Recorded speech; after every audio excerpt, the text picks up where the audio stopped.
kefir, milk kefir specifically, and it's so easy, and so much easier than making yogurt. So this is these are the kefir grains, right? These are the guys that make milk into kefir, and this is the equivalent of kombucha SCOBY. So this is also SCOBY, but we call them grains. So these are quite old. I've had them for over 10 years now, but like they're probably like 100 years old. You've had this for 10 years? Mm-hmm. Yeah, and they've just kept growing and growing, and I've distributed them to other people who wanted to make kefir. I think I got mine from here too. Yes, you did. Okay, and killed it a few times? Yeah, you did. And this is just like regular cow's milk. It's organic. And I'm just going to pour this in over the grains. So I'm just going to stir this now, and that's all you need to do. It is so easy. That's all. And then you cover it with a lid. It doesn't have to be tight. I just happen to have these, which I've dedicated to kefir. They're from Bottom, and I really like them. Yeah, but you just cover it, and then you let it sit for like overnight, and then you can strain it. Outside or inside? Outside at room temperature, and then you can strain it. So this is the kefir we made yesterday, and it's set nicely, as you can see. And if I just move it, it just jiggles a little bit, which is perfect. And it's got some tiny pockets of whey along the walls, and that's a sign that the kefir is ready. So I'm just going to open this and show you what it looks like. And it looks just like yogurt, and it's moving very slowly, which means it's set. So it smells like a very strong yogurt, and it smells quite sour. And sourness is just a matter of how long it's been fermented and how much lactose the grains had in here to eat. Okay, so now we're going to strain this, but I'm going to set this aside because I want to talk a little bit about the kind of things that we use to strain it. So I like using this because this is a ceramic spoon for Asian soups. And I like using this because it's not metal, and the whole metal thing is like a whole different conversation. But this has worked really well for me. And somebody on Instagram asked me about the strainer and what type of strainers to use.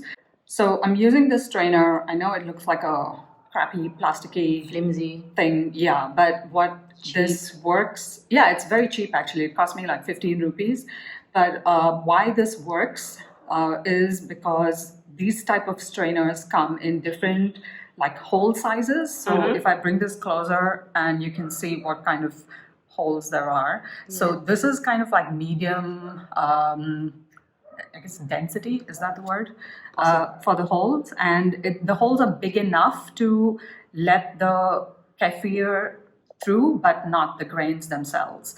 And that's usually the key I find when straining it, especially for like steel strainers that are bigger. When you do that, then a lot of the grains pass through it as well, and that's not, and then you just end up losing grains. So metal is like a very contested thing when it comes to fermentation. Short-term contact with metal is fine. Like metal, when I say metal, I mean stainless steel. Any other types of metal you really shouldn't use because they react with the acidity, and just not a good idea.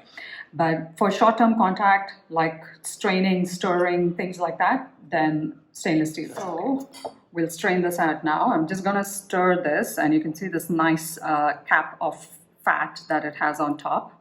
And this is buffalo milk, so it's slightly fattier, and that's the whey that's separated. So what this will do is just mix those up, and then Hachi's looking for some. He likes kefir.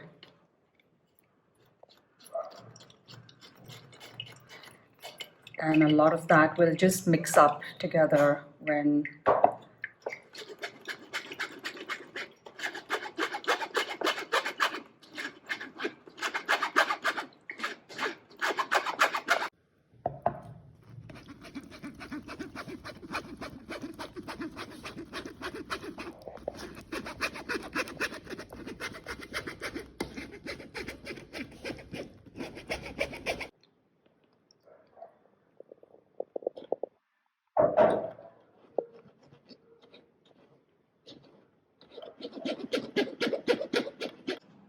kefir that's ready.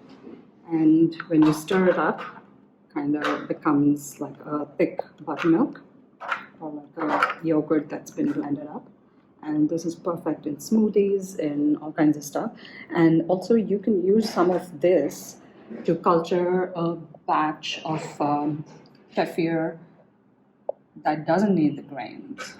So you can use this as a starter. So if you're doing regular milk or even things like coconut milk or almond milk, all of those will work with just this.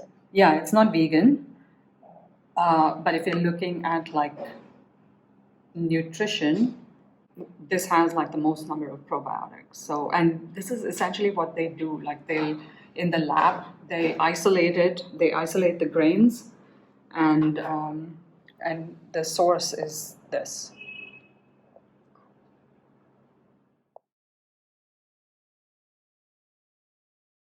Yeah, you can use any kind of milk. If you have access to raw milk, great. It has to be super fresh though.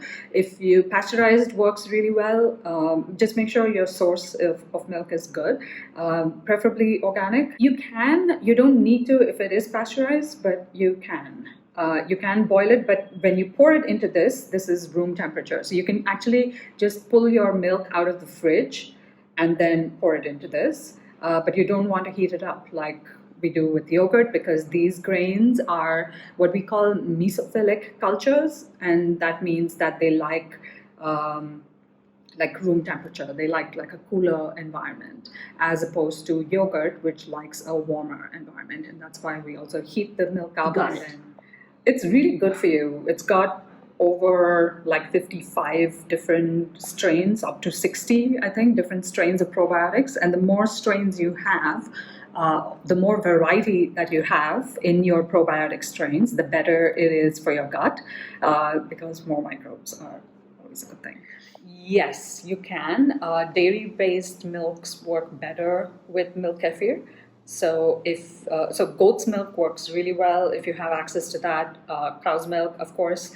A2 milk doesn't work brilliantly in terms of texture. Like it's a little bit more runny, but if you don't mind that, then A2 milk is great also for the gut, because it doesn't have casein. And you like buffalo milk, Camel's milk, camel's milk. I know somebody who makes camel's milk cheese, and that works really well. I haven't personally tried it because I live in the south of India and we don't have camels here, but it would technically work. Kefir? No, they're two different grains. Why the hell are they called kefir? I don't know. Like it's. I know why it can be confusing, but they are two different things entirely. These look like little pieces of cauliflower, gummy bear type texture, but the other ones also they're more like crystals. They're not like grains.